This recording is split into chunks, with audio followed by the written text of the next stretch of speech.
Oi pessoal, meu nome é Leiane Ferreira e a gente está começando mais uma aula da monitoria de redes de computadores da Universidade de Pernambuco.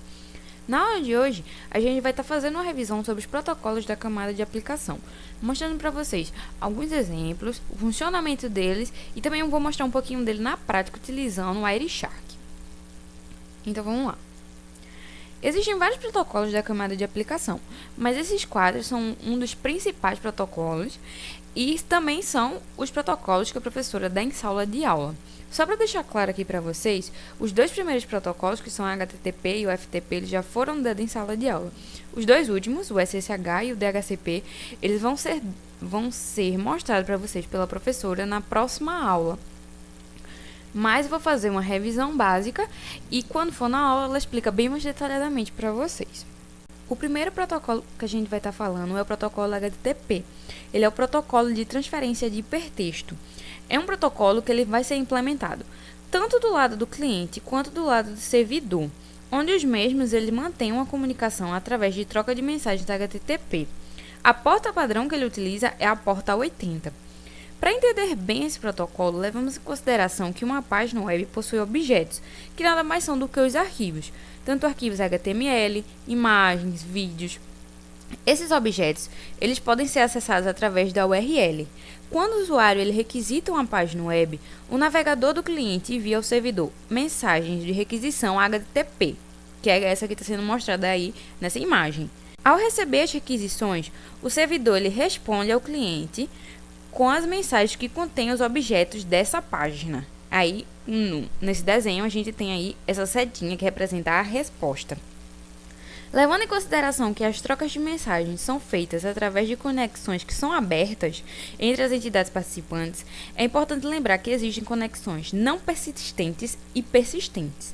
As não persistentes são aquelas onde o objeto é enviado através de uma conexão e logo após o envio desse objeto, a conexão é encerrada. Quem faz esse tipo de conexão é o HTTP 1.0. Dessa forma, se existirem 10 objetos em uma página, são necessárias 10 conexões para enviá-los. As conexões persistentes, elas enviam múltiplos objetos por uma única conexão. E só depois disso é que ela vai lá e encerra. Quem faz esse tipo de conexão é o HTTP 1.1. O HTTP ele é um protocolo que ele é tido como um protocolo stateless. O que significa isso? Significa que ele não guarda as informações da sessão do usuário. Para isso, ele utiliza os chamados cookies. O protocolo HTTP ele existe, como eu já tinha falado para vocês anteriormente, as versões 1.0 e as versões 1.1, mas elas apresentam algumas fraquezas.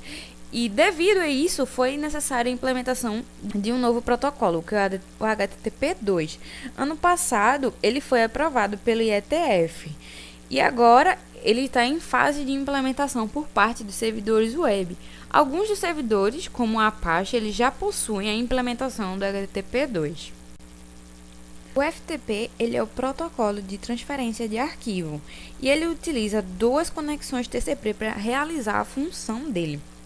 Uma conexão é a conexão de controle e a outra é a conexão de dados. Para que a transferência de arquivos do usuário para o servidor ou do servidor para o usuário ela seja efetivada, o usuário deve fornecer a identificação e a sua senha. Como ele vai fazer isso? Ele vai fazer através da conexão de controle. Quando esse passo de identificação é concretizada, o usuário ele pode realizar de fato a transferência de arquivo. E essa transferência de arquivo ela vai ser através da conexão de dados. Quando um usuário ele inicia a sessão FTP com um host remoto, o cliente FTP inicia a conexão de controle na porta 21 do servidor. Envia por essa conexão a identificação, a senha e comandos para mudar o diretório remoto.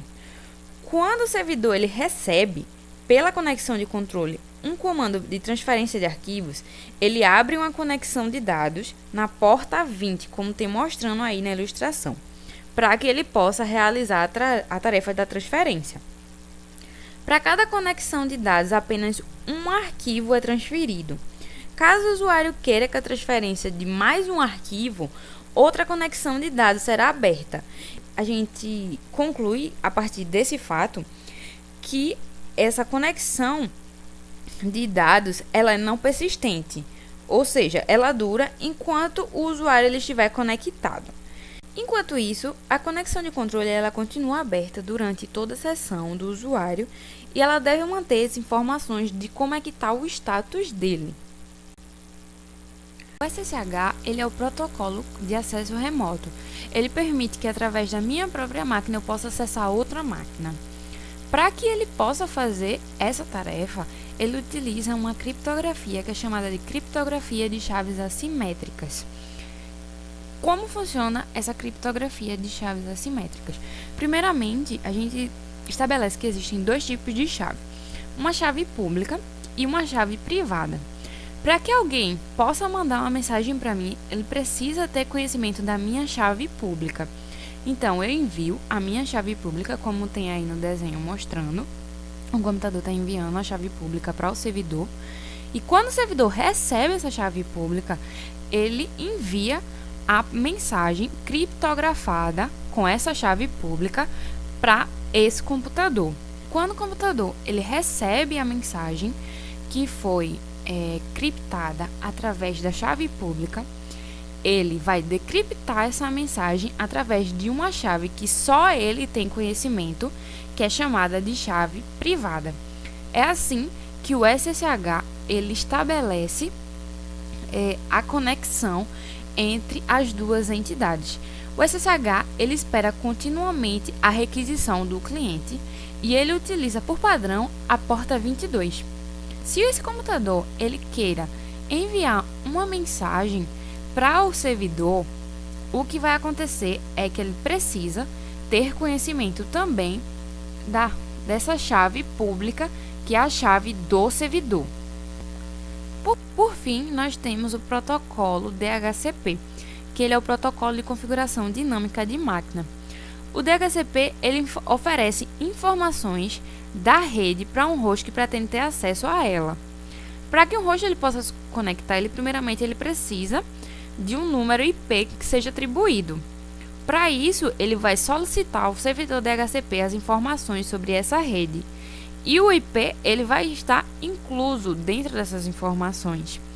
Essa comunicação do host que está chegando à rede e o próprio servidor DHCP se dá em 4 passos. O primeiro passo é o DHCP Discovery. Ao chegar à rede, o host manda uma mensagem broadcast com destino à porta 67. Essa porta é a porta que o servidor DHCP vai estar escutando. E essa mensagem que ele vai enviar é uma mensagem de solicitação para ter as informações da rede. Quando essa mensagem chega ao servidor DHCP, ele vai passar para o segundo passo, que é o DHCP Offer. Ele vai mandar para o cliente que solicitou as informações da rede. Essas informações elas vão ser enviadas também em broadcast. E agora a porta que o servidor DHCP vai mandar é a porta 68, que por padrão é a porta onde o host que está tentando se comunicar, ele vai estar escutando nessa porta 68, esperando as informações do servidor DHCP. O terceiro passo é o DHCP Request, que é quando, ao receber a mensagem com as informações, o host que solicitou, ele precisa confirmar que vai utilizar aquele IP para o DHCP que está oferecendo. Essa mensagem ela também vai ser mandada em broadcast. Ao enviar a mensagem, o host ainda não está com aquele IP que foi oferecido a ele. Ele só obteve as informações. Ele só vai conseguir obter de fato o IP depois desse quarto passo, que é o DHCP ACK. Ao receber a última mensagem, que é a mensagem a qual o host está confirmando que vai querer aquelas informações, aquele IP que o servidor DHCP alocou para ele, o DHCP ele vai poder de fato alocar aquele IP para o host solicitante a partir dessa última mensagem. Quando o cliente DHCP ele recebe essa mensagem, ele finalmente vai poder pegar aquele IP e utilizar aquele IP e poder ter acesso à rede. Então, Esses são os 4 protocolos que vão ser falados sobre a camada de aplicação. E agora eu vou mostrar para vocês um pouquinho do funcionamento deles na prática, através do software Wireshark. Primeiramente, eu vou desconectar a minha rede para que a gente possa estar fazendo a captura inicial através do Wireshark. Eu venho aqui e inicio. Quando eu abro o Wireshark, eu venho aqui e seleciono o meu tipo de conexão. Eu vou selecionar o meu Wi-Fi, mas se você estiver utilizando outro, você vem aqui e escolhe a sua opção. E agora eu inicio a captura dos pacotes. Observe que não aparece nada por enquanto, porque a minha internet ela se encontra desligada. Então eu venho aqui e inicio a internet e faz com que automaticamente os pacotes eles já comecem a aparecer. Eu quero mostrar a vocês aqui 2 pacotes, que são justamente o Request e o ACK do DHCP que eu tinha mostrado anteriormente para vocês no slide. Essas 5 linhas, cada uma representa uma camada de rede. A gente vem aqui para essa última que representa a camada de aplicação. Aqui ele tem todas as informações do DHCP. Ele já mostra aqui o tipo da mensagem, que é request, que o cliente foi identificado, que o IP foi requisitado.